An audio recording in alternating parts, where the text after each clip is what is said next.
ninka gabadha la haasaaway waa laba nooc mid gabadha uu la haasaawaa midna gabadhana uu la haasaawaa geeliisa iyo beertiisa iyo shaqada uu qabtayna uu yar tusaa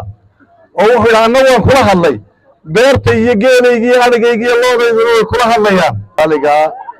magaalada Hargeysa oo magaaladii boqortooyada waddanka way wada xukuntaa laakiin magaaladii haddana si gaar ah ay ugu sii abtirsanaysay way maanta alxamdulillah ilaahay baa inoogu simay maalin qaali ah oo xubnaha musharaxiinta lagu soo dhaweynayo xisbiga PP magaalada Hargeysa oo ah magaaladii boqortooyada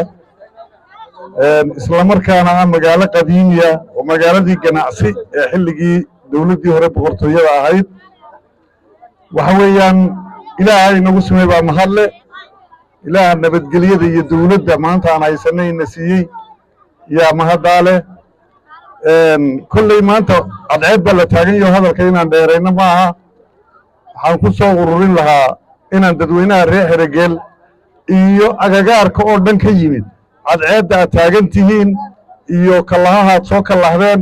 iyo adkaysigiina waxay muujinaysaa dawladnimo jacaylkiina iyo xisbinimo jacaylkiina marka xisbiguna sidaa uu ogaado dawladuna sidaa uu ogaato inta markii laga yimaado anigu ilaa 3 jeer hore la soo doortay maanta inamadayadii iyo gabdhahayagii in la doorto waxaan leeyahay iyagba wayna dooran jireen annaguna imika in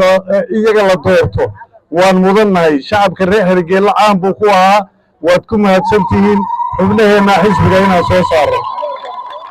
inta markii laga yimaado xisbigu waxaan u malaynayaa odayga ninka gabadha la haasaaway waa laba nooc mid gabadha uu la haasaawaa midna gabadhana uu la haasaawaa geeliisa iyo beertiisa iyo shaqada uu qabtayna uu yar tusaa oo wuxuu yiraahdaa waan kula hadlay beerta iyo geelayga iyo adagayga iyo loodayda way kula hadlayaan waxaan u maleeyaa xisbigu dadweynahan uu la hadlayaa waxqabadkiisina uu hadlayaayo dee kii u dambeeyey xarunta caafimaadka halkan iyo labada ceele Hargeysa iyo ka muxuu ahaa barde iyo ka qodan iyo xajiin waa waxqabadkii ugu dambeeyey imikana wadada intii dhinayd waa la isku joojin gudoomiyaha hadda wada hadlaynay in toddobaadka la bilaabo intii hadhay marka sidaas aan leeyahay marka xisbigu waxa weeyaan shacabkiisana waa la hadlayaa dee beertii uu qodayna wuu ina tusayaa Soomaaliya sida marka waxa weey aad iyo aad baan idinka mahadnaqayaa khayr baan idin rajaynayaa guul baan idin rajaynayaa annagu waa magaaladii aan ku dhashay ogaada waa taas aad bay mahadsantihiin